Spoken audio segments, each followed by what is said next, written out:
Jangan lupa like, komen, dan subscribe channel YouTube TVRI Bengkulu dan nyalakan lonceng notifikasinya.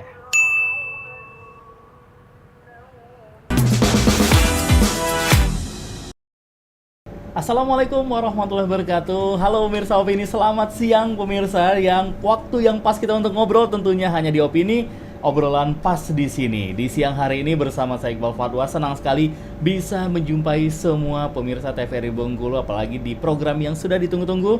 Tempatnya kita ngobrol-ngobrol bersama orang-orang yang luar biasa.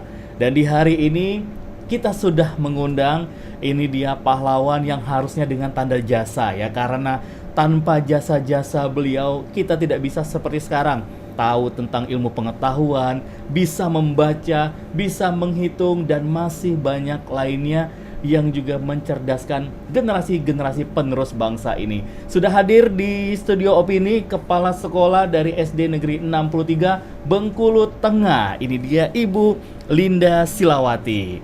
Assalamualaikum Ibu Linda. Waalaikumsalam warahmatullahi wabarakatuh. Luar biasa Ibu Linda. Terima kasih Ibu Linda sudah hadir di studio Opini jauh-jauh dari Bengkulu Tengah.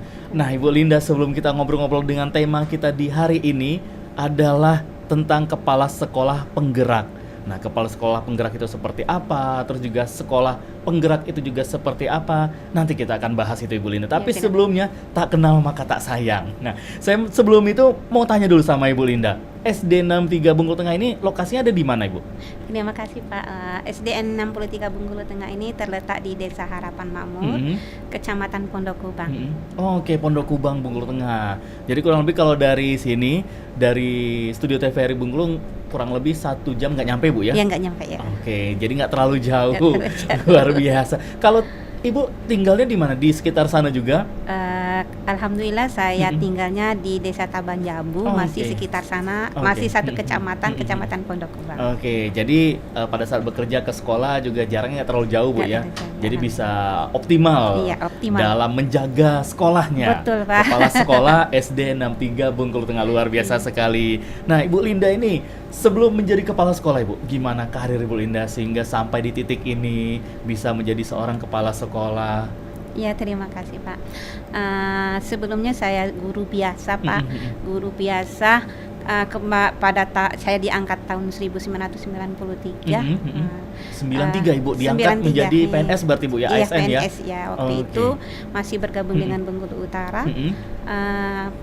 Pada tahun 2027 saya di Landadu. 2027. Oh, 2027. 2027. Oke, 2027. 2007. Oh, 2007. 2007. Ketika itu saya dilanda duka yang sangat mendalam, Pak.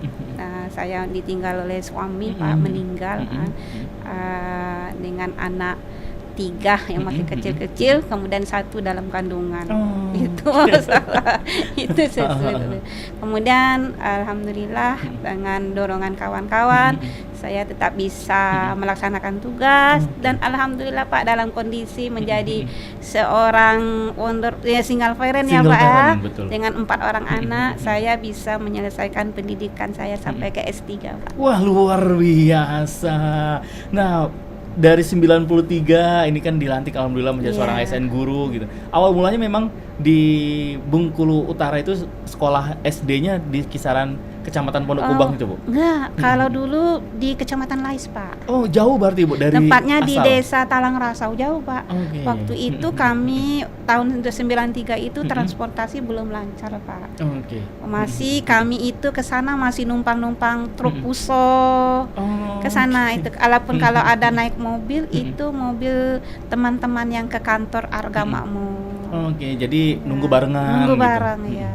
Wah, berarti memang perjuangannya luar biasa sekali. Berarti dari Kecamatan Pondok Kubang ke Lais. Dulu ya, sempat tinggal di sana Pak. Oh, sempat tinggal di Desa Talang Rasau. Di sana tinggal. Namanya almarhum suami kan juga guru. Alhamdulillah kami juga satu lokasi, tinggal di perumahan. Tinggal di perumahan guru. 6 tahun, tahun 2000 kami bisa mutasi di arah Karangtinggi. Tepatnya di Desa Padang Tambak. Nggak terlalu jauh jadi Bu ya. Jadi setelah dari sana ke Karangtinggi dan akhirnya baru ke SD Panjang 63. lagi Masih ceritanya. panjang. Panjang, Pak. Karena biasa setelah ini. almarhum meninggal kan tadi saya mengajar di Karangtinggi ya, Pak ya. Dalam kondisi yang anaknya masih kecil-kecil. Kemudian oleh Bapak Bupati waktu itu saya dimutasikan ke arah SD yang agak dekat ke rumah. Oh, oke. Belum lama itu, tetapi karena di sana banyak sekolah, banyak gurunya. Waktu itu kami hampir 25-an guru di satu sekolah itu. Sementara muridnya tidak terlalu banyak, rombelnya tidak begitu banyak kan.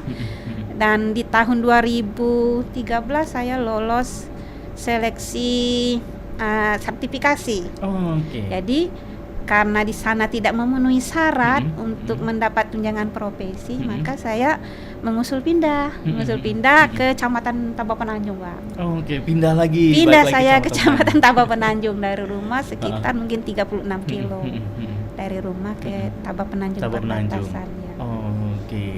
Dan alhamdulillah menyelesaikan S3-nya. Alhamdulillah. Oke, S1, S2 sampai S3 ini di universitas mana, Ibu? Di Universitas Bengkulu. Semuanya di Universitas Bengkulu. Nah, berarti Ibu ngambil apa nih berarti?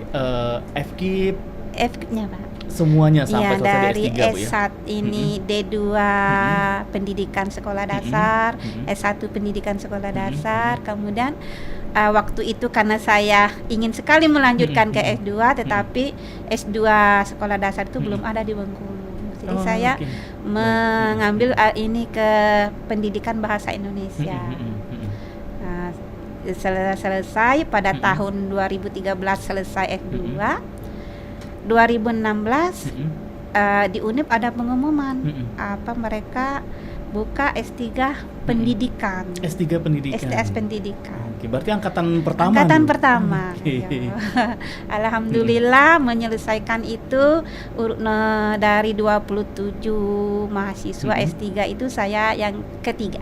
Wah, hebat ini. Berarti 3 besar terbaik. 3 besar lulusan terbaik. terbaik dari program S3 Pendidikan Universitas Bengkulu. Oke, berarti kalau nama panjang Ibu Linda beserta titelnya ini sudah doktor berarti ini. Alhamdulillah, S3. Berarti iya. Doktor Linda Silawati.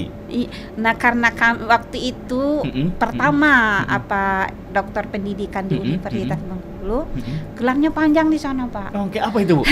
Nah, saya jadi semakin penasaran. Gelarnya panjang ketika itu di sana dokter PD, PD itu pendidikan, Linda Silawati, SPD, SD. Kemudian baru ditambah ada MPD-nya. Oh, berarti Jadi- namanya komplit ini.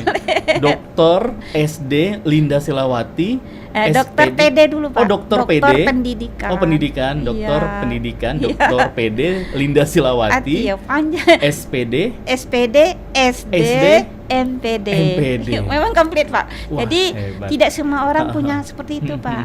Nah, karena kenapa MPD waktu itu berdasarkan edaran kementerian kan dokter pendidikan itu dokternya itu harus diikuti ada PD-nya. Oh, Jadi itu oke. identitas pendidikan. Oke. Jadi kami adalah dokter pendidikan. Oh, lebih spesifik gitu, Bu ya. Spesifiknya dokter pendidikan.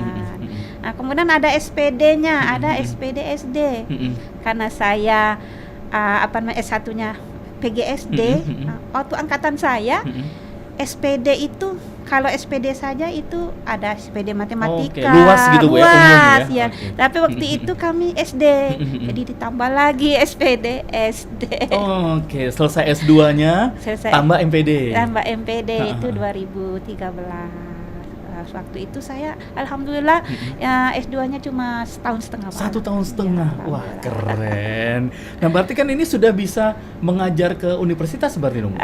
Alhamdulillah bisa, tapi karena ini saya sudah punya banyak di pekerjaan-pekerjaan maupun sosial, keagamaan. Jadi saya lebih fokus ke melaksanakan organisasi-organisasi dan ke melaksanakan tugas rutin saya sebagai guru. Oke, wah keren sekali nih pemirsa. Ternyata narasumber yang kita undang di episode kali ini guru yang luar biasa sekali. Terbukti dari pendidikannya udah doktor. Wah, keren. Berarti daripada nanti ngambil misalnya menjadi seorang dosen, akhirnya yang lain terbengkalai, mending ya. fokus gitu Bu Fokus ya. ya. Wah, mudah-mudahan karir dari Bu Linda ini semakin meroket terus. Amin. Nanti amin, siapa amin. tahu kan kita tidak menutup kemungkinan nanti bisa jadi kepala dinas pendidikan Amin, ya Bengkulu Allah. Tengah. Karena dengan riwayat pendidikannya seorang doktor gitu. Wah, keren. Dan gimana nih Ibu Linda? Ibu Linda kan juga punya anak nih. Berarti sekarang masih sekolah atau sudah yang kuliah, Bu? Alhamdulillah yang pertama itu sudah selesai S1. Kemarin dia kuliah dapat Ikatan Dinas, sudah dapat dinas di Kalimantan, Pak. Wah, jauh, Bu. Di Balikpapan. Wah, jauh. Ini sama-sama seorang guru juga ikut jejak ibunya. Kalau anak saya tadi di yayasan, kalau menantu ya guru juga di SMA 7 Balikpapan. Oke, jadi jejak dari kedua orang tua ini diikuti sama anak-anaknya, Bu ya. Wah, keren. Kalau untuk yang kedua, 3 dan 4? Yang kedua sekarang sudah selesai S1 teknik Universitas. Oh, agak Unggul, berbeda, Bu ya. berbeda. Yang ketiga dia mengambil sama guru S1 bahasa Inggris. Sekarang karena Kumar, sekarang kurikulum merdeka di sekolah saya di SD itu sekarang sudah ada bahasa Inggris. Oh, Jadi dia saya ajak ke sekolah kami untuk mengabdi ya, mengembangkan ilmu yang dia terima di Sekolah Dasar 63 Bengkulu Tengah. Oke. Sementara yang keempat itu sekarang duduk di kelas 3 Pondok Pesantren Al Hasan. Oke, nah si bungsu ini kira-kira gimana, Bu? Dengan melihat kakak-kakaknya yang 3 orang ini, ada yang di teknik, terus juga ada yang mengikuti jejak orang tuanya. Sudah terlihat belum, Bu? Yang si bungsu ini arahnya? Kalau yang si bungsu ini lebih parah dari maknya. Iya, betul, lebih parah dari maknya. Di jenjang pendidik, di cita-cita dia itu lebih parah. Ternyata yang si bungsu ini punya program sendiri, Pak. Oke. Saya sebagai orang ibu itu terbelalak, terngangah dengan program dia ini. Oke. Dia punya rencana setelah tamat SMA ini dia akan melanjutkan pendidikannya di Medina. Wah, hebat. Jadi mulai sekarang dia sudah mencari-cari info, kemudian ikut-ikut les-les pembelajaran gitu, bahasa Arab, ikut-ikut tahfidz. Oke, berarti jadi dia lebih gila gitu. Oke, berarti memang tujuannya Iya. selesai sekolah SMA ini akan coba langsung Lanjut keluar. Dari Ibu gimana meridoi itu, Bu? Saya mendengar apa yang dia ungkapkan sebagai seorang ibu punya rasa terharu ya, doa itu tentu mengiringi anak-anak ya yang tak terduga gitu, yang Bu. tak terduga di luar nalar saya kan. Anak saya yang ini punya kiat sendiri daripada kakak-kakaknya. Sementara dia ini sendiri punya cerita menarik ini, Pak. Dia kan ketika dia lahir kan almarhum ayahnya kan sudah nggak ada lagi, Pak. Dia dalam kandungan 2 bulan ketika ayahnya meninggal. Ini terharu punya cerita ya, Pak ya. Boleh ya, Pak? Boleh, Bu. Silakan, Bu.